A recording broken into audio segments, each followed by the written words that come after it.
प्रहलाद नारद पराशर पुंडरीक व्यासाम्बरीश सुक शौनक भीष्म दालभ्यान रुक्मांगदार अर्जुन वशिष्ठ विभीषणादि पुण्यानमा परम भागवतां नमामि।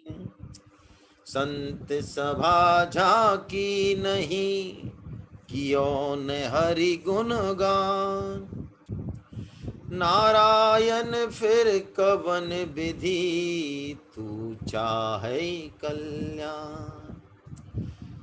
जो हरि प्राप्ति की आस है तो हरि जन गुण गा न तरु सुकृत भुंजे भी जो जन्म जन्म पछता। भक्त दास संग्रह करे कथन श्रवण अनुमोद सो प्रभु प्यारो पुत्र जो बैठे हर की गो। काम ही नार पियार जिमी लोभ ही प्रिय जिमीदान तिमि रघुनाथ निरंतरा प्रिय लागहु मोहेरा। बोलो बांके बिहारी लाल की जय। आइए परम सिद्धे नाभाजी द्वारा लिखित 611 की 2 लाइनों का हम वाचन कर लेते हैं। अंघ्रि अंबुज पांसु को जन्म जन्म हो जाची हो। अंघ्रि अंबुज पांसु को जन्म जन्म हो जाची हो। अंघ्रि चरण, अंबुज कमल, पांसु रज, चरण कमलों की रज जन्म जन्म में जाची हो यानी मांगता हूं। किनकी? प्राचीन बहिर सत्यव्रत रहूगन सगर भगीरथ वाल्मीकि मिथिलेश गए जे जे गोविंद पथ। इसमें अब हम आज बहुत प्यारे भक्त हैं स्वपच भक्त वाल्मीकि जी, इनका चरित्र लेते हैं। स्वपच भक्त वाल्मीकि जी ये धर्मराज युधिष्ठिर ही हैं। धर्मराज युधिष्ठिर मांडव ऋषि के श्राप से 3 जन्म होते हैं इनके। धर्मराज युधिष्ठिर एक जन्म में, और स्वपच भक्त वाल्मीकि और विदुर के रूप में। ये तीनों ही यमराज ही हैं। यमराज के 3 जन्म है ये। तो ये कितने बड़े भक्त हुए हैं स्वपच भक्त वाल्मीकि जी।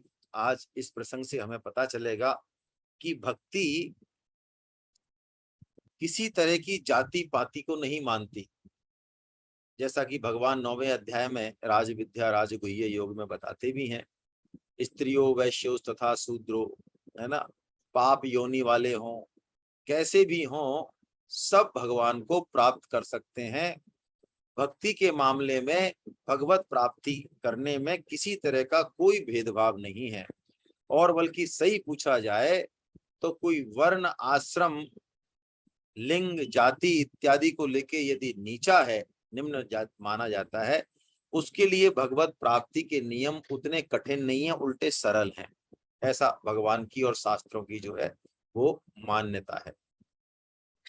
आइए, भक्ति का प्रताप क्या होता है, भगवान भक्तों को कितना प्रेम करते हैं, इस प्रसंग से हमें इस चीज का अच्छे से पता चलेगा। वैसे भी हम सब जानते हैं कि हम सब भगवान के अंश हैं।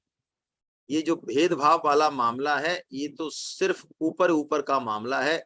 जैसे कि स्वामी जी उदाहरण देते हैं कि चंदन, बबूल, नीम, इन सब के काष्ठ खंड हो, लकड़ी हो, तो जब तक वो अग्नि के समक्ष नहीं पहुंचे तब तक तो भेद है। अग्नि के समक्ष पहुंचने के बाद, भस्म बनने के बाद उनमें कोई भेद नहीं है। ऐसे ही हम सब में भी वर्णाश्रम को लेके भेद तो है, जाति को लेके, लिंग को लेके, स्त्री पुरुष आदि को लेके भेद तो है, व्यवहार में तो होना ही चाहिए।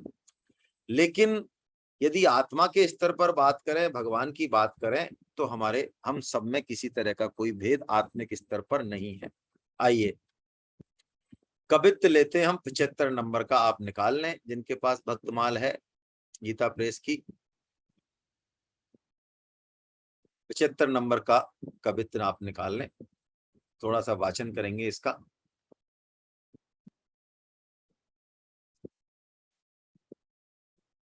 तो वाल्मीकि एक सुपच सुनामता को, श्यामल प्रकट कियो भारत में गाइए। पांडवन मध्य मुख्य धर्म पुत्र राजा, आप कीनो यज्ञ भारी ऋषि, आए भूमि छाइए। क्या कह रहे हैं कि हो तो वाल्मीकि, हो तो यानी था एक वाल्मीकि नाम का सुपच, सुपच मतलब स्वपच। ये स्वपच जो है ना, एक जाति है सफाई करने वाली, भंगी कह ले, हरिजन कह ले। वैसे इसका शाब्दिक अर्थ करें तो स्वपच, स्वपच मतलब स्वान, स्व का मतलब कुत्ता और पच यानी उसको खाने वाली, पचाने खाने वाली जाति, ऐसी ऐसी जाति मानी गई है स्वपच। तो सुपच सुनामता को श्यामल प्रकट कियो भारत में गाइए। तो स्वपच नाम के, स्वपच जाति के वाल्मीकि एक भक्त हुए धर्मराज युधिष्ठिर के समय।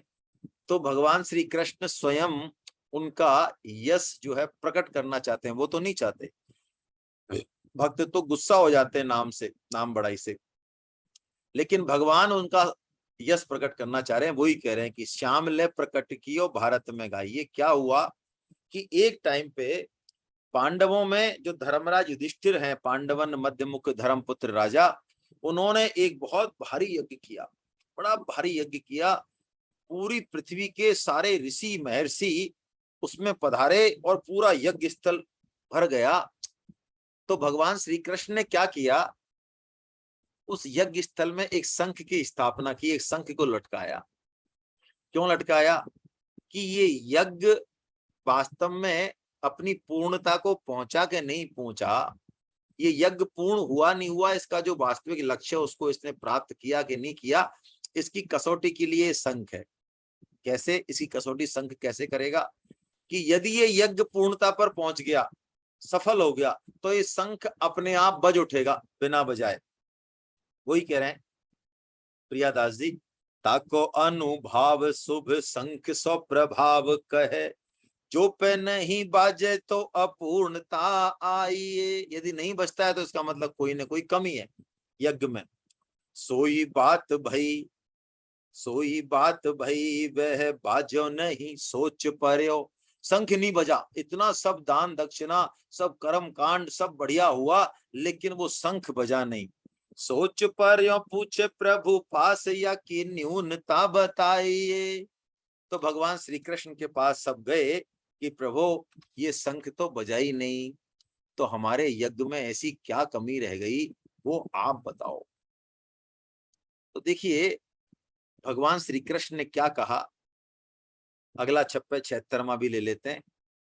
क्या कहते हैं भगवान, बोले कृष्ण देव या को सुनो सब भेद, कि मैं तुमको इसका भेद बताता हूं। क्या भेद है, पैनी के मानी ले बे बात दूरी समझाइए। बात तो बहुत गुप्त है, बताने वाली नहीं है, लेकिन मैं तुमको बताता हूं। क्या बताता हूं, कितनी प्यारी बात कही भगवान ने। देखिए, भागवत संत रसवंत को जयो नहीं, तीन उपाधि दी भगवान ने। भागवत संत रसवंत को जयो नाही, ऋषि समूह भूमि चहु दिशि छाइए। देखो सारे ऋषि महर्षि चारों दिशाएं, ये संपूर्ण यज्ञ स्थल चाहे भर गया हो, सबको दान दक्षिणा भोजन हो गया हो, लेकिन कोई रसिक वैष्णव संत ने अभी तक भोजन नहीं किया। तो आप यदि ये कहो महाराज, भगवान बोले कि इतने सारे ऋषि महर्षि पृथ्वी की आए, क्या इनमें कोई आपका भक्त नहीं है? तो भगवान कहते हैं ये तो मैं नहीं कहता हूं, इन ऋषियों में बहुत उत्तम उत्तम भक्त हैं, लेकिन मैं अपने हृदय की बहुत गोपनीय बात बताता हूं जो बताने लायक नहीं है।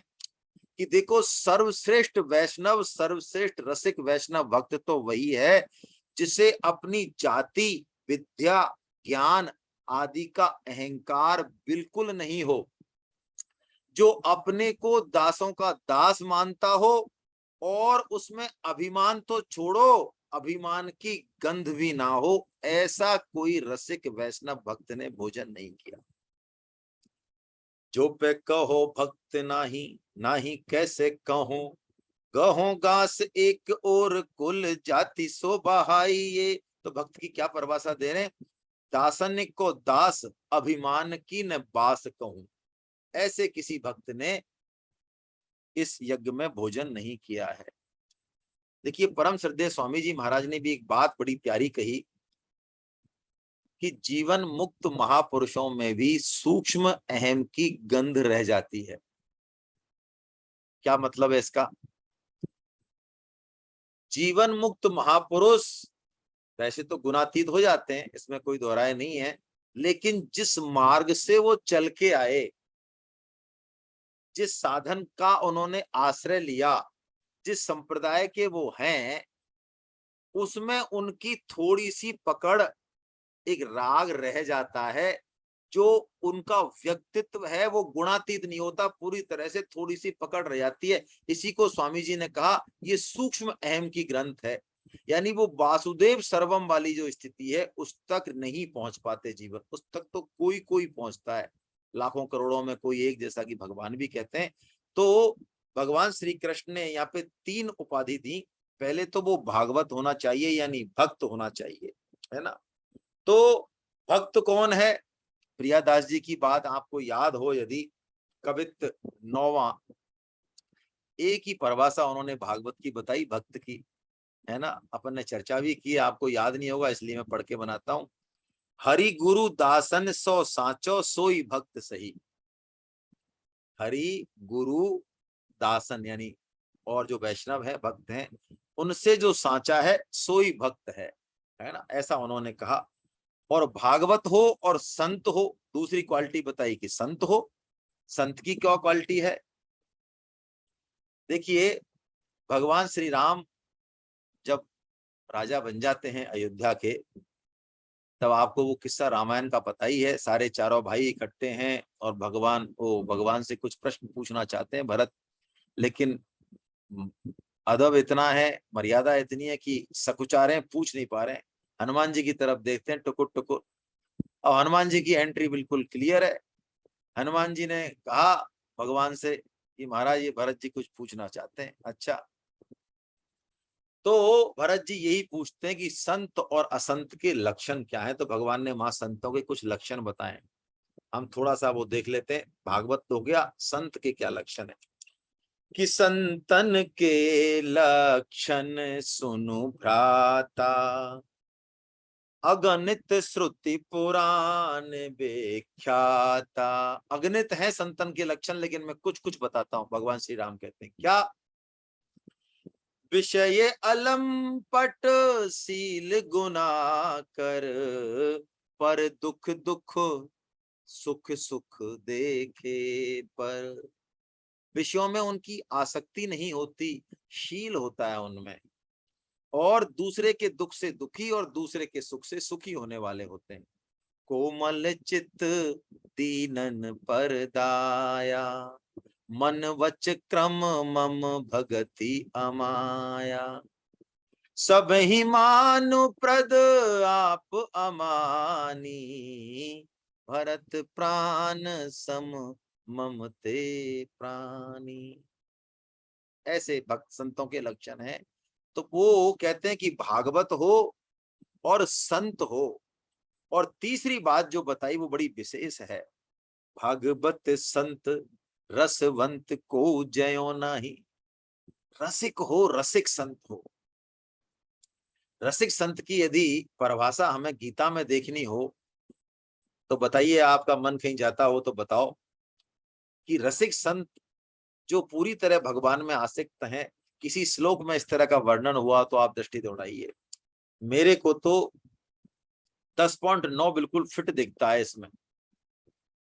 मत चित्ता मदगत प्राणा बोधयन्त परस्परम कथयन्तश्च माम नित्यम तुष्यन्ति च रमन्ति च। हमेशा वो भगवान की ही चर्चा करते हैं, मिलते हैं तो एक दूसरे को भगवान का ही श्रवण कथन अनुमोदन और उसी में ही वो रस महसूस करते हैं। ऐसे भगवान ने बताए संत, वो रसिक संतों का वर्णन किया। और करदम जी महाराज की, जो करदम जी के पुत्र जो भगवान हुए हैं कपिल, जिन्होंने देवहूति अपनी माता को सांख्य योग का उपदेश दिया, वो कहते हैं अहो वत् स्वपचोवती गरीयान यत जिह्व अग्रे वर्तते नाम तुभ्यम। अरे वो चांडाल भी उस ब्राह्मण से श्रेष्ठ है जिसकी जिह्वा के अग्रभाग में भगवान श्री हरि का नाम जो है विराजता है। उस चांडाल ने जो कुछ तप हवन तीर्थ स्नान सदाचार वेद अध्ययन वो सब कर लिया उसने, ऐसा जो है वो कहते हैं। तो ऐसा कोई भक्त भागवत संत और रसिक भक्त ने जीमा नहीं, इसलिए आप जो है इसलिए शंख नहीं बजा। तो महाराज एक चीज बताओ, ऐसा भक्त हमको मिलेगा कहाँ, है ना? तो वो कहते हैं ऐसे भक्त तो धर्मराज युधिष्ठिर ने कहा सतयुग में होते होंगे, आजकल तो ऐसे भक्त महाराज जिस तरह की आप बता रहे हो ऐसे भक्त आजकल होते नहीं है।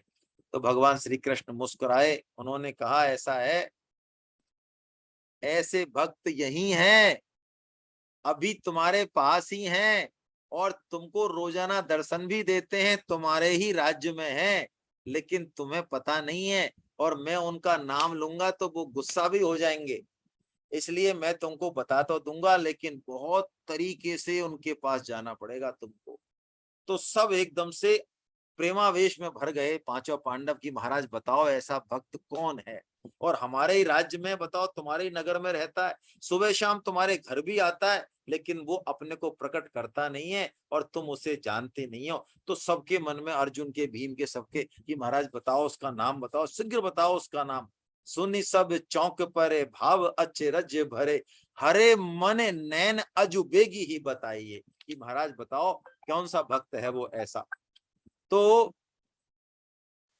भगवान ने बताया कि देखो उसके मन में किसी तरह की कोई विषय वासना नहीं है, नाम बड़ाई की भी विषय वासना नहीं है। तुलसीदास जी कहते हैं ये जो मान बड़ाई की वासना, ये अंतिम स्टेज है, ये चली गई तब माने कि संसार का धन और विषय भोग, ये तो ये भी कठिन है हमारे जैसों के लिए तो, लेकिन ये चले जाते हैं, विषय वगैरह चले जाते हैं, आसक्ति चली जाती है, लेकिन को भल कह देव कछु यह वासना उड़ते न जाई। ये तुलसीदास जी महाराज की, कि ये वासना बड़े बड़े संत महंतों के भी बनी रहती है कि लोग हमें अच्छा माने, अच्छा कहें, अच्छा समझें, ये वासना नहीं जाती है? एक बड़ा अच्छा पद है, आप देखिए किस लेवल की बात हो रही है, कि नख बिन कटा देखे, नख बिन कटा देखे योगी कन फटा देखे, शीश भारी जटा देखे छार लाए तन में। कैसे कैसे योगियों का वर्णन हो रहा है। और मौनी अन बोल देखे, और जैनी सिर छोल देखे, करत कलोल देखे बन खंडी बन में। कैसे कैसे योगी भक्त तपस्वियों का वर्णन हो रहा है, थोड़ा ध्यान देके सुनिए। अरे गुणी अरे क्रूर देखे, कायर और सूर देखे, माया माही पूरी देखे पूरे रहे धन में, आदि अंत सुखी देखे, जन्म के दुखी देखे, ऐसे नहीं देखे जिनके लोभ नहीं मन में। मान बढ़ाई की भी जिनके मन में इच्छा नहीं हो, ऐसे जो है वो बिरले ही होते हैं, बिरले ही होते हैं। लोग तो बल्कि अपनी मान बढ़ाई कराने के चक्कर में मत पूछो क्या क्या करते हैं। हमको भी अभी जो है ना, थोड़े दिन पहले अनुभव हुआ कि कैसा कैसा मान बढ़ाई में जो है रोज चीफ गेस्ट आ रहे हैं और फोटो खींच रहे हैं, और क्या करें, भगवान के प्रचार के काम में कुछ कुछ कंप्रोमाइज करना पड़ता है। इतनी सेमिनार हो गई तो एक नया अनुभव हुआ इस बार। लेकिन चलो देखो भगवान की कैसी कृपा है कि ऐसे लोगों से भी भगवान गीता प्रचार का बीज डलवाते हैं। बड़ी अद्भुत माया है, भगवान की समझ से तो बाहर है। हमें तो दोष दृष्टि हो जाती है, द्वेष हो जाता है ऐसे लोगों से, लेकिन भगवान ऐसे लोगों से भी गीता प्रचार का काम करा रहे हैं। ये बात थोड़ा सोचते हैं तो बड़ा समझ में नहीं आता है भाई, है। तो मान बढ़ाई की इच्छा बड़ी जबरदस्त होती है। इसमें एक छोटी सी कथा है कि एक फर्जी साधु, जो बेस के साधु हैं, वो अपनी सिद्धाई का चमत्कार दिखाते फिरते और खूब धन ऐंठते। तो एक बार वो क्या हुआ, एक गांव में गए और उस गांव में बारिश नहीं हो रही थी। तो सेठ जी के चेलों ने, वो साधु के चेलों ने प्रचार कर दिया कि महाराज हमारे बहुत सिद्ध हैं, ये चाहें तो क्या नहीं कर सकते, फलाना ढिकाना। तो सारे गांव वाले जो है गए साधु के पास कि महाराज कुछ करो, हमारी खेती सूख रही है। तो एक जमींदार आया। जमींदार भी नहीं, बढ़िया महाराज मेरे एक खेत है और उसमें बारिश होनी चाहिए। तो कुछ पैसे का लोभ दिया, गड्डी बड्डी, और उन्होंने कहा पैसे वैसे से नहीं होती है बारिश, पर चल तेरे आज बारिश जो है तेरे खेत में जा बच्चा, बारिश हो जाएगी। और रात भर उनके जो चेले थे, 10-20 चेले, उन्होंने एक कुआं था जंगल में, वहां से पानी ला ला के और जो है वो खेत में उन्होंने पानी सींच दिया। अगले दिन देखा लोगों ने, अरे क्या भैया जमींदार के बारिश हो गई, तो टूट पड़ी दुनिया। और एक जमींदार और आया, महाराज मेरे पास तो बहुत जमीन है और आप चाहो तो मैं गड्डी से गड्डी लगा दूं। तो उन्होंने फिर सेठ साधु ने कहा जा बच्चा, आज तेरे खेत में बारिश हो जाएगी। तो जो चेले वहीं खड़े थे, तो रात भर चेले वहीं खड़े थे, उन्होंने लोगों को सुना के कहा देखो भाइयों, अब गुरुजी बरसे तो बरसे, चेला तो अब एक भी नहीं बरसेगा आज। अरे हमारी टाट पिलपिली हो गई, रात भर बाल घिस के हमारे पानी ले आते। तो गुरुजी बरसे तो बरसे, चेला तो बरसे नहीं। अब तो ऐसे लोग मान बढ़ाई के चक्कर में खूब नाटक करते हैं।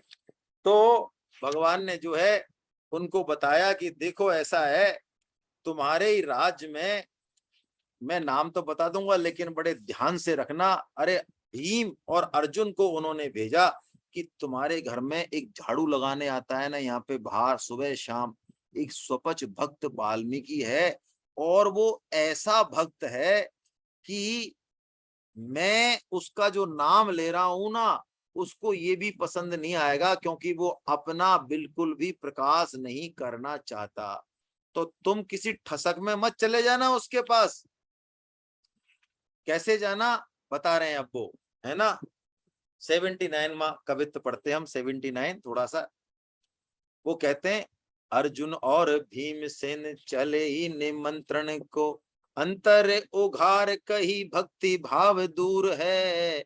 वो कह रहे हैं कि अपने मन में भक्ति भाव लेके जाना, किसी तरह की कोई ठसक मत ले जाना तुम कहीं कि तुम कोई राजा हो या वो कोई वो है ऐसा, क्योंकि वो बहुत बड़े भक्त हैं, दासों के दास हैं। अधिकार नहीं जमाना, जबरदस्ती नहीं करना, राज बनने की ठसक मत दिखाना, और वो स्वपच जाति के हैं ऐसा सोच के उपेक्षा दृष्टि मत कर बैठ, वरना तो दिक्कत हो जाएगी बहुत, है ना। तो जैसे ही भीम और अर्जुन वहां पहुंचे, तो वाल्मीकि जी क्या है, भगवान के भजन में लगे हुए थे। बहुत अच्छे से उन्होंने भगवान के विग्रह को सजा रखा था और वो मगन हो रहे थे भगवान के कीर्तन में और उनकी पूजा में।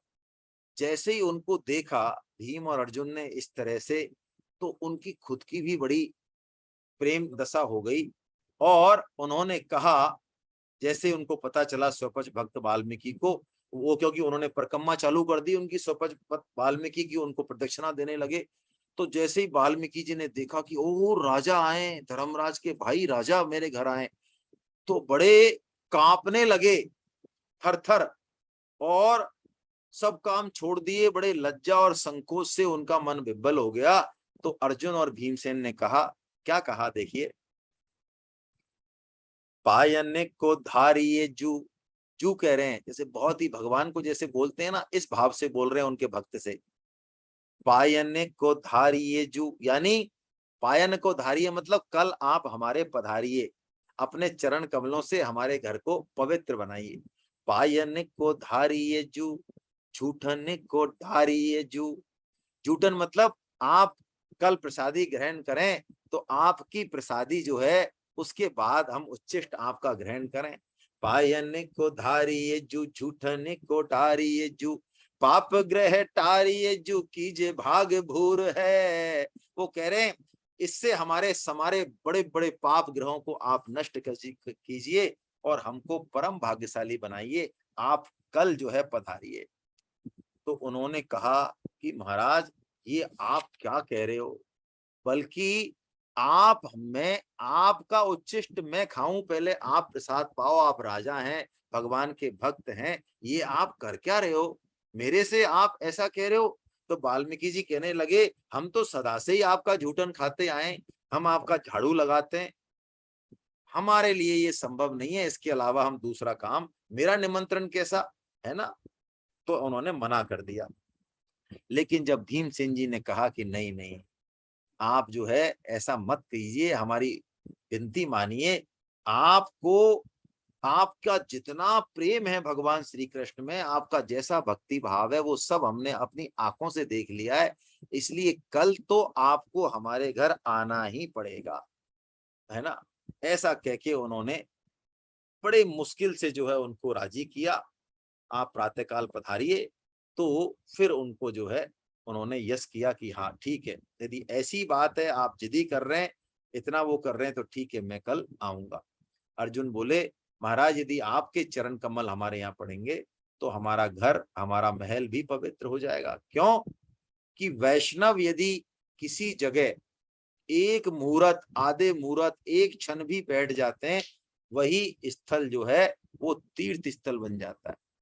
तीर्थों की भी जो महिमा है वो तीर्थों के कारण नहीं है, तीर्थों में बसने वाले संत महात्माओं के कारण है।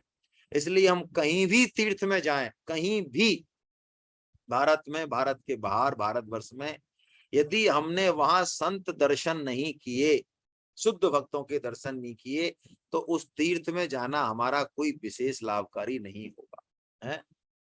मुहूर्तार्धम मुहूर्तम वा यत्र तिष्ठन्ति वैष्णवा, सत्यम सत्यम मुने सत्यम, तत्तीर्थम तत्तपोवनम। नारद पंचरात में आया है कि जहां वैष्णव बैठ जाते हैं, हे नारद जी, हे मुनि, वो स्थान तीर्थ हो जाता है, वही बात तपोवन हो जाता है, यही बात सत्य है, सत्य है, सत्य है। तो ऐसा करके वो पहुंचे अगले दिन। अगले दिन जब पहुंचे तो उनको बड़ा संकोच हो रहा था ऊपर महल में चढ़ने में, क्योंकि वो तो सड़क पे और बाहर से झाड़ू लगाते। तो भगवान श्री कृष्ण ने कहा, पहले तो द्रौपदी को सिखाया उनके आने से पहले कि द्रौपदी सुनो, तुम्हारे हाथों में जितनी पाक कला है, तुम्हारी ऐसी पाक कला कौन है, उसका आज परीक्षा का समय, ऐसा सटरस व्यंजन बनाओ कि वो भक्त जो है प्रसन्न हो जाए। तुम्हारे हाथों की सफलता आज उसकी कसौटी है, तुम इतना बढ़िया प्रेम से और ऐसे बढ़िया व्यंजन बनाओ। और फिर जब वो आए तो युधिष्ठिर को उन्होंने कहा, भगवान श्री कृष्ण ने, कि वैष्णव को 10 कदम आगे जाके तुम जाओ, और वो तो तुम्हारे भाई हैं, इसलिए तुम उनको उठा के ले आओ सादर। वो उसमें वो बाहर ही रुक गए कि नहीं नहीं, मेरे को तो यहीं पवा दो आप, ये सड़क पे ही पालूंगा, सड़क के बाद मेन गेट पर रोक गए, मैं अंदर कैसे जाऊं, मेरे को तो यहीं पवा दो। तो भगवान श्री कृष्ण ने कहा, वो तुम्हारे सहोदर हैं, तुम्हारे भाई हैं, तुम उनको गोद में उठा के और यहीं रसोई में लेके आओ सादर, पाकशाला में बैठ के उनको बड़े प्रेम से भोजन पवाना है। देखिए सहोदर क्यों है, ये बात अपन की हो चुकी है कि मांडव ऋषि के श्राप से यमराज या धर्मराज कुछ भी कह लें, वो तीन जन्म होते हैं उनके। युधिष्ठिर होते हैं, विदुर होते हैं वो, और स्वपच भक्त वाल्मीकि होते हैं। 3 जन्म होते हैं एक ही काल में। तो एक तरह से स्वपच वाल्मीकि जी भाई हुए, एक तो ये नाता हुआ। दूसरे वैष्णव होने के नाते भी वो भाई हैं, ये भी वैष्णव हैं, भगवान के भक्त हैं, है ना। और तीसरे भगवान श्री कृष्ण कह रहे हैं कि मैं ही तो हूं यज्ञों का असली भोक्ता, तो मेरी प्रसन्नता इसी में है कि तुम उनको अंदर रसोई में बहुत प्रेम से भाई की तरह जो है पाकशाला में लेके और भोजन करवाओ। तो जैसे ही उनको पाकशाला में लाके और बिठाया और उनके सामने सब पांडव दौड़ दौड़ के, द्रौपदी ने बहुत अच्छे सटरस व्यंजन बनाए, तो जैसे ही व्यंजन परोसे गए कि वो शंख जो है बज गया, बजने लग गया। वो शंख जो था ना यज्ञ का, तो शंख बजने लग गया, लेकिन एक बार बज के और बंद हो गया, बंद हो गया। तो भगवान श्री कृष्ण ने अपनी छड़ी उठाई और शंख को कहा, ऐसा शुद्ध वैष्णव रसिक भक्त भोजन कर रहा है और तुम्हारी इतनी हिम्मत कि तुमने बजना बंद कर दिया, मैं तुमको अपनी सेवा से दूर कर दूंगा। छड़ी दिखाई तो शंख बोला कि महाराज देखो, आपकी बात तो बिल्कुल सही है, लेकिन इस बात को आप मेरे से मत पूछो, मेरा इसमें कोई दोष नहीं है, मैं तो बज ही रहा था। लेकिन आप द्रौपदी से पूछो, द्रौपदी के मन में कुछ भाव है, इस कारण मेरा बजना बंद हो गया। अरे ये क्या चक्कर पड़ा।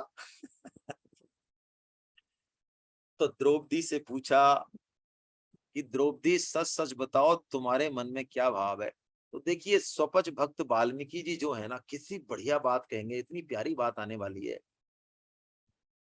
वो 60 रस 56 रस व्यंजनों को, 56 तरह के 60 रस व्यंजनों को जैसे उनको परोसे गए, उन सबको उन्होंने गट्ट-पट्ट कर दिया, है ना। मीठा तो, नमकीन तो, कसाय तो, सबको गट्ट-मट्ट करके और वो जो है मिला के उनको पाने लगे।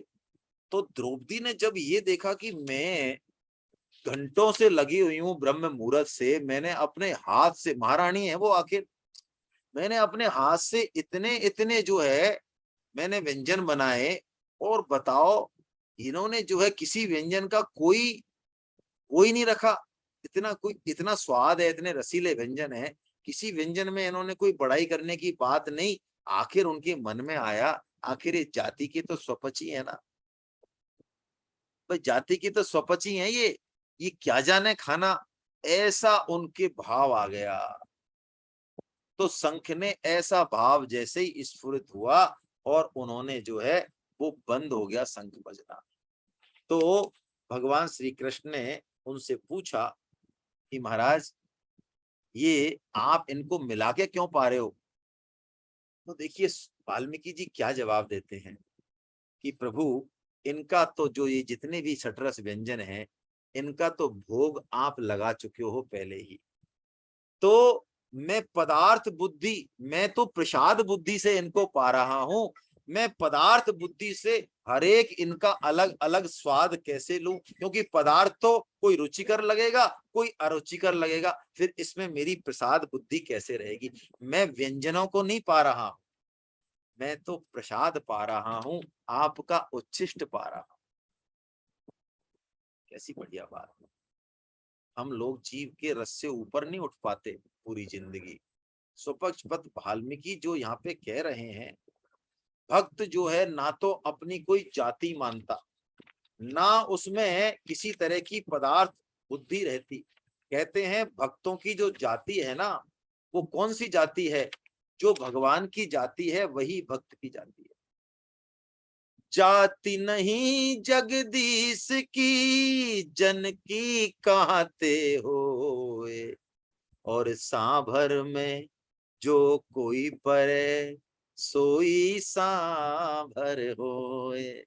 देखिए सांभर बनाते हैं ना हम, तो सांभर में फिर ये नहीं रहता कि मेरे को ये दो वो दो। सांभर में लौकी तो, फलाना तो, बैंगन तो, सांभर बन गया तो बस सांभर में जो सब्जी है वो सब घुल मिल हो गई, अब उसमें अलग कुछ नहीं रहा। तो ऐसे ही जितने भी संत वैष्णव और भक्त होते हैं, उनकी जाति हम भी नहीं जानते। जो शुद्ध भक्त हैं, कौन जानता है बताइए। सूरदास, रैदास जी, उनकी जाति पे बात नहीं होती। मीरा जी, बड़े बड़े भक्तों की, क्यों, उनकी जाति वही है जो भगवान की जाति है। और भगवान की जाति क्या है, वो तो अच्युत गोत्री है। तो इनकी भी सबकी अच्युत गोत्री हो जाते हैं ये। तो उन्होंने यही कहा, महाराज मैं तो जो है प्रसाद बुद्धि से पा रहा हूं, यदि स्वाद बुद्धि करूं तो प्रसाद का महत्व जाता रहता है, प्रसाद निष्ठा में त्रुटि हो जाती है। जैसी ये बात जो है द्रौपदी ने सुनी, इतनी ऊंची बात, ऐसी बात, तो द्रौपदी का ये भक्त वाल्मीकि जी ये बात सुन के, और द्रौपदी के मन में उनके प्रति अपार श्रद्धा हुई, बड़ी श्रद्धा जन्मी उनके मन में। और जैसे ही द्रौपदी के मन में श्रद्धा जगी कि फिर शंख बहुत जोर से जो है फिर बजने लगा है। जाति पात पूछे नहीं कोई, हरि को भजे सो हरि को होई, नारायण को भक्ति प्यारी, जोई भजे सोई अधिकारी। सबरी माता को कहते भी है ना भगवान श्री राम, भक्तिवंत अति नीचौ प्राणी, मोह प्राण प्रिय असी मम वाणी। भगवान श्री राम कहते हैं कि भक्ति का नाता मानता हूं मैं, है, और कोई दूसरे नाते में मानता नहीं हूं। तो भगवान श्री कृष्ण ने जो है स्वपच भक्त वाल्मीकि का ऐसा प्रकट किया और बताया अर्जुन को और उन सबको कि तुम जो सब समझ रहे हो ना, इतने बड़े बड़े पंडित वेदज्ञ यहाँ बैठे हैं, इन तुम्हारी सबकी तुलना में ऐसा भक्त रसिक तुम में से एक भी नहीं है। तुलसी भगत सुपच भलो, जपे रैन दिन राम, ऊंचो कुल के ही काम को, जान हरि को नाम। बोलो स्वपच भक्त वाल्मीकि महाराज की जय।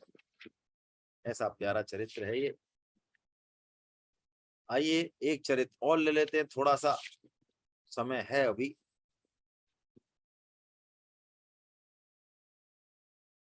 रुक्मांगद जी महाराज है ना, ये अयोध्या के राजा हुए श्री रुक्मांगद जी महाराज। रुक्मांगद जी महाराज का एक बाग था, और वो बाग इतना जबरदस्त था, उसके फूल, उनकी खुशबू ऐसी बढ़िया थी कि वो स्वर्ग लोक तक जाती थी, और स्वर्ग में भी ऐसी खुशबू वाले पौधे और नहीं थे। तो उनकी पवन का, उनकी खुशबुओं का जब स्वर्ग लोक तक जाती, तो जो अप्सराएं थी वहां की, उन्होंने देखा ऐसी खुशबू वाले तो हमारे स्वर्ग लोक में भी नहीं है। तो उस बाग में अप्सराएं आने लगी, और वो रात में आती, उनको तो सब तरह के, वो तो वायु के वेग से चलती हैं, दिखती है नहीं, तो वो बढ़िया बढ़िया फूलों का चयन करके ले जाती। और महाराज को कोई, ये जो चरित्र है ना, ये एकादशी व्रत की महिमा का चरित्र है, मैं बताना भूल गया। इस चरित्र की जो विशेष बात है वो ये है कि एकादशी व्रत की कितनी महिमा है, ये इस चरित्र से हम देखेंगे। और एकादशी व्रत जो है वो 3 दिन का होता है, वो आप जानते ही हैं, इस पे चर्चा करेंगे।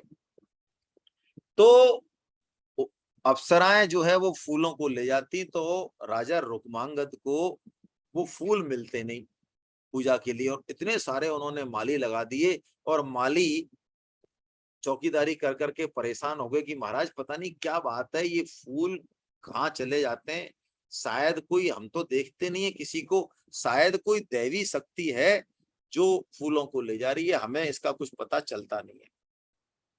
अब एक दिन क्या हुआ कि उर्वशी अप्सरा जब आई वहां पे, तो उस दिन एकादशी थी, और एकादशी को उस बाग में बैगन भी उग रहे थे, बैगन के किसी कांटे से उसका स्पर्श हो गया, और उस स्पर्श मात्र से उसकी जो क्षमता थी उड़ने की, वहां से अदृश्य होने की, जाने की, वो उसके पुण्य छीन हो गए, और पुण्य छीन होने से वो स्वर्ग को वापस जा नहीं सकी।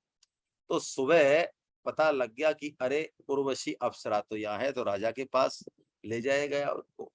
वो राजा से हाथ जोड़ के बोली, महाराज कि देखो, मेरे को वापस जाना है, मैं यहाँ रहने के लिए नहीं आई हूँ, और हम चोरी तो आपकी हम ही कर रहे थे इतने दिनों से, और हम आपसे माफी मांगते हैं, लेकिन मेरा आपसे एक निवेदन है कि मेरे को आप मदद करें।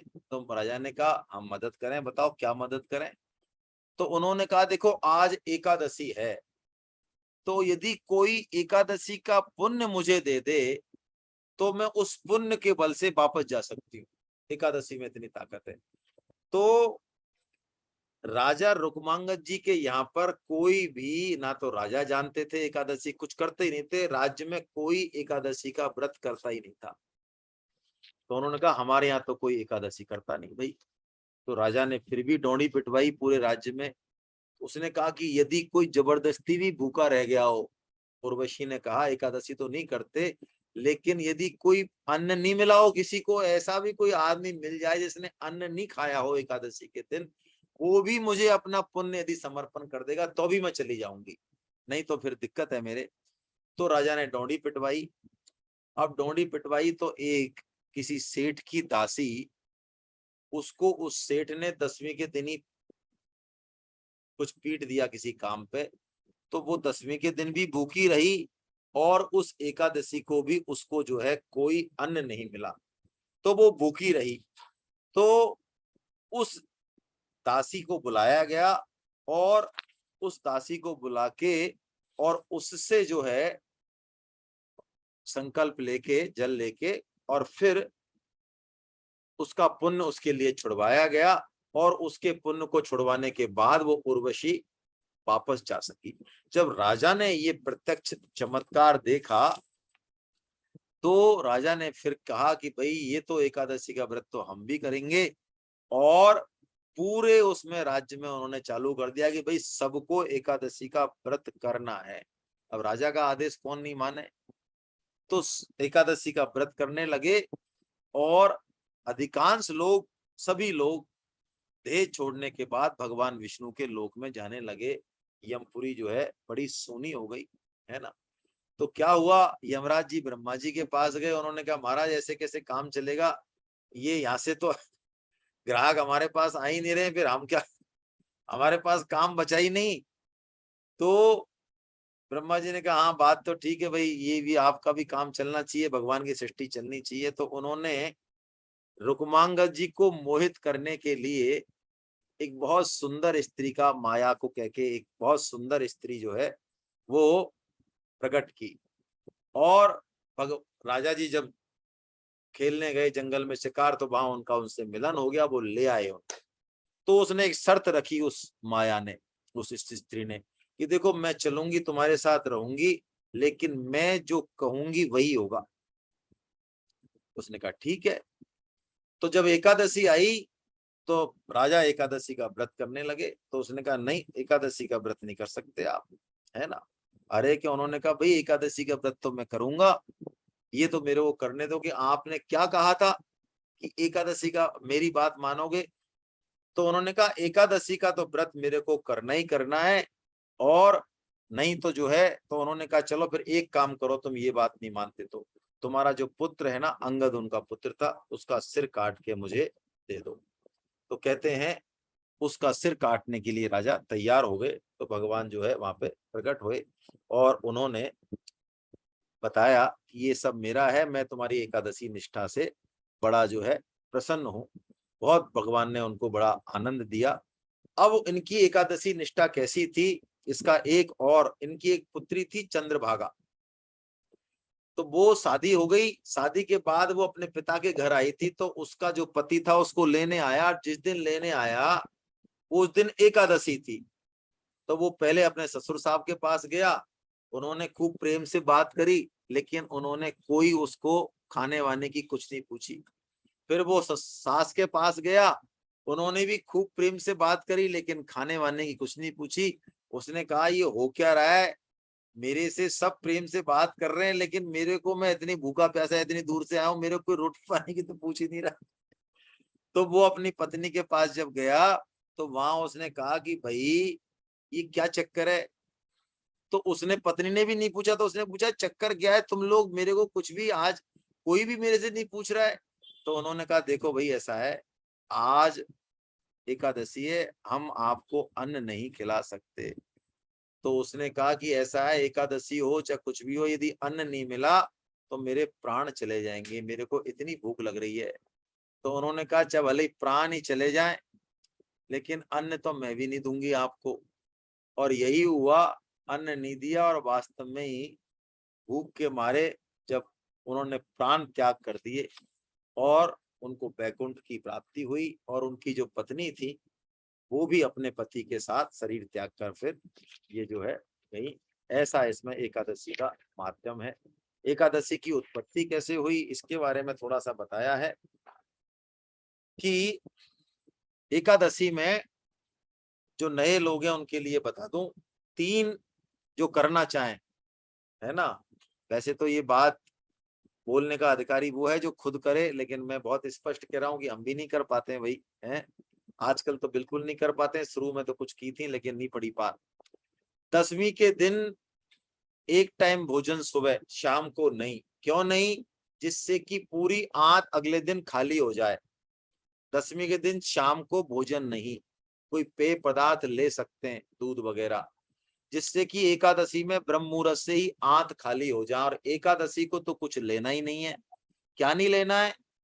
जितनी जैसी श्रद्धा हो शरीर की, हो सके तो निर्जला, निर्जला नहीं तो जल, जल से भी नहीं पड़े तो दूध, दूध से भी नहीं हो तो फ्रूट्स, सारे फ्रूट से भी नहीं हो तो एक टाइम ये जो सब अड़ंग बड़ंग हमने बना रखे हैं, राजगिरीस, कुट्टू, फलानार, ये वो। लेकिन ये एक पक्ष है एकादशी का। एकादशी को ये, और 12वीं के दिन फिर सुबह सुबह पारण, शाम को फिर कुछ नहीं। ऐसे 3 दिन में ये व्रत होता है। लेकिन ये जो सब कुछ है ये एक आना है, कलयुग के लिए बात है ये। एक आना मतलब खाने पीने का डिपार्टमेंट एक आना है। 15 आना कुछ और है। 15 आना क्या है? 15 आना है एकादशी को जो रूटीन में हम भजन करते हैं, स्वाध्याय करते हैं, जप तप करते हैं, उसका दुगना तो कम से कम हम एकादशी के दिन करें। असली बात 15 आना इस बात के हैं। 16 आना में से एक आना खाने पीने का, 15 आना इस चीज का है। एकादशी का संकीर्तन सबसे बढ़िया, जप से भी, नाम जप से भी बढ़िया, है ना। संकीर्तन के लिए संकीर्तन का बहुत प्रभाव जो है बताया है। और एकादशी को 11 काम नहीं करें। जुआ खेलना, नींद लेना, दिन में सोना मतलब। वैसे तो एकादशी को रात्रि संकीर्तन का प्रावधान है, वो भी नहीं होता हमसे। वैष्णव तो वृंदावन में शुद्ध भक्त तो पूरी रात्रि कीर्तन करते हैं एकादशी को। लेकिन हम तो अब अपने मन से इसका अर्थ कर लेते हैं, है ना। मनमाना अर्थ कर लेते हैं, और तो क्या करें, दिन में नहीं सोए कम से कम, है ना। रात को भी कम नींद लें, 10 11 12 बजे तक करें नाम जप वगैरह। तो जुआ खेलना, नींद लेना, पान खाना, दातुन करना, दातुन भी नहीं करते हैं, चोरी करना और मैथुन करना, क्रोध करना और झूठ बोलना, है ना, ये जो है ये नहीं करते हैं। इस तरह के ये 10 11 काम बना रखे हैं उन्होंने। 10वीं से शुरू होके और द्वादशी को ये पूर्ण होता है। बस यही बात है विशेष। तो रात्रि में जागरण करे और संपूर्ण दिवस भगवान नाम संकीर्तन करे, जप करे, निर्जल करे, निर्जल नहीं कर सके तो स्वल्प मात्रा में दूध ले ले, फल ले ले, है ना। और द्वादशी को दिन ब्राह्मण भोजन करा के और व्रत का जो है पारण करे। ऐसा जो है एकादशी व्रत का माध्यम है। हरे कृष्णा। कल कुछ और चरित्र लेंगे, आज इतना ही। कल क्या मतलब? मंगलवार। हरे कृष्णा, हरे कृष्णा, हरे कृष्णा। भाई एक तो अब हमारी सेमिनार है 4 और 5 को वैशाली नगर में। यदि आप में से कुछ भक्त जो एसएफएस में थे मानसरोवर में, उन्होंने संकल्प किए हैं, मैं आज देख रहा था वैशाली नगर के भी संकल्प किए हैं कई भक्तों ने, तो कृपया उनको थोड़ा ध्यान दें और पूरा करें। आप भी, मेरी प्रार्थना है। थोड़ा हो गए हैं रजिस्ट्रेशन तो, लेकिन थोड़ी अच्छी सेमिनार हो जाएगी। 10 20 25 हम और जोर लगाएं। 2 दिन की है मात्र, है ना। हमारे सुदर्शन पारिक जी हैं, लेबर कमिश्नर हैं, वो वैसे बड़ा अच्छा इंतजाम कर रहे हैं वहां पे। तो करें, हम थोड़ा सा कोशिश करें। 4 और 5 की जो सेमिनार है, बच्चों की सेमिनार तो हो जाएगी, 11 12 की दिक्कत नहीं है। तो उसमें तो काफी रजिस्ट्रेशन हो गए और आप अभी चल ही रहे हैं, लगातार हो जाएगी। 4 5 में थोड़ा सा जोर लगाएं। लखनऊ वाली में भी खूब हो चुके हैं, है ना, और ऋषिकेश वाली में भी खूब हो चुके हैं, वो कोई दिक्कत नहीं है। इसमें थोड़ी सी कोशिश करें, आपसे निवेदन है। चलिए, और किसी के मन में कोई बात हो तो करते हैं, नहीं तो फिर किसी के मन में कोई बात कोई आशीर्वाद रूप में कहना हो, किसी को टिप्पणी करनी हो तो। भारद्वाज साहब कुछ कह रहे हैं। जी सर, अनम्यूट करें सर अपने आप को भारद्वाज साहब। सर एकादशी के दिन हम गीता का पाठ करते हैं, 16 अध्याय पूरे पढ़ते हैं, वो ठीक है ना? मतलब बहुत बढ़िया है, बहुत अच्छा है। हमारे ग्रुप है जो पूरा 18 अध्याय हाँ, पारण दो करते ढाई हैं। घंटे में हो जाता है, वो बहुत अच्छा है हाँ एकादशी के दिन गीता का पाठ करना। जी। हाँ, लेकिन संकीर्तन को जो है ना, गीता पाठ तो करते ही हैं, बहुत अच्छा है। संकीर्तन जो है ना वो अवश्य करना चाहिए। अब हम लोगों ने शुरू किया है, बीच में बंद हो गया 1.5 साल पहले। उससे पहले करते थे, बड़ा अच्छा संकीर्तन होता था, 30 जी 40 50 लोग इकट्ठे होते थे। अब आप में से यदि कोई इंटरेस्टेड हो तो जयपुर में रहते हैं तो मैं अगली बार से मैसेज डाला करूंगा, हाँ आप हाँ आए, हाँ घर में, और करा भी सकते हैं। उसमें कुछ नहीं करना, हमने आजकल चेंज कर दिया। कोई अपने घर में कराए तो पहले तो उसमें कई तरह की चीजें रहती थी, वो सब हमने बंद कर दी, क्योंकि आदमी आयोजन में ही लगा रहता है। अब हम लोग क्या करते हैं, बस आपके घर में बैठने की व्यवस्था हो और प्रसाद रूप में कोई भी एक चीज, फल दे दें, कोई मिठाई हल्की सी, बस इसके अलावा कुछ नहीं। पहले दूध लस्सी और अमरस वगैरह कुछ नहीं, ये सबके लिए कंपलसरी है। तो 6 बजे से 6:30 से लेके 8:30 तक हम 2 घंटे का, तो नए लोग जो हैं जो नहीं आते हैं वो आ सकते हैं फिजिकली, और कोई भी इसमें नाम भी लिखाना चाहे मैं अगली बार से मैसेज कर दूंगा आपको एकादशी का, है ना। बिल्कुल एकादशी में बिल्कुल। क्या सबके साथ बैठ के संकीर्तन यदि 2 ढाई घंटे 3 घंटे हो जाता है ना, उसका बहुत ज्यादा प्रभाव बताया है, बहुत प्रभाव बताया उसका। ये जी जी अवश्य करें संकीर्तन, और नहीं तो घर में ही करें। यदि जा नहीं पाए तो घर में ही करें, बच्चों को बिठा के, या 4-5 लोग, 2-4 लोग। ये बहुत इंपॉर्टेंट है एकादशी संकीर्तन, है ना, बहुत अच्छी बात। जी। चलिए साहब। गोविंद जय जय गोपाल जय जय,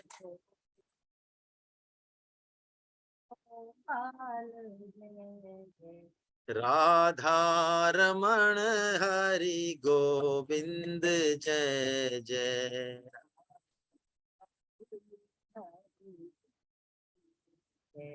जय गोविंद जय जय गोपाल जय जय,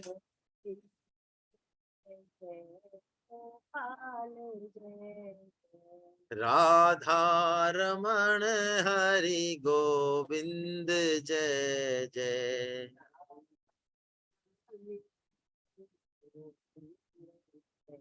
जय राधा रमण हरि गोविंद जय जय।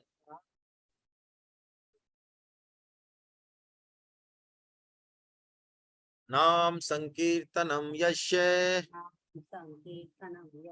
सर्व पाप प्रणाशनम, प्रणामो दुख समनस्तम नमामि हरिम परम।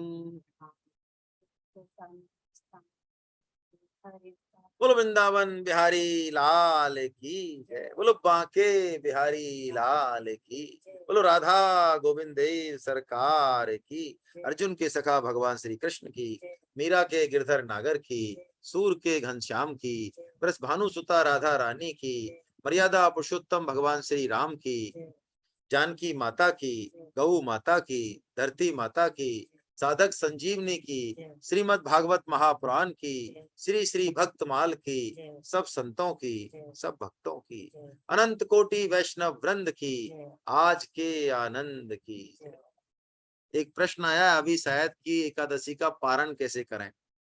देखिए, हम लोग जो पारण करते हैं वैसे पारण नहीं करना है। हम लोगों का पारण करना करते हैं कि 6 महीने हो गए, 3 महीने हो गए, साल भर हो गए, अब पारण कर दिया, अब नहीं करनी एकादशी, अब छुट्टी। पारण का मतलब ये नहीं है।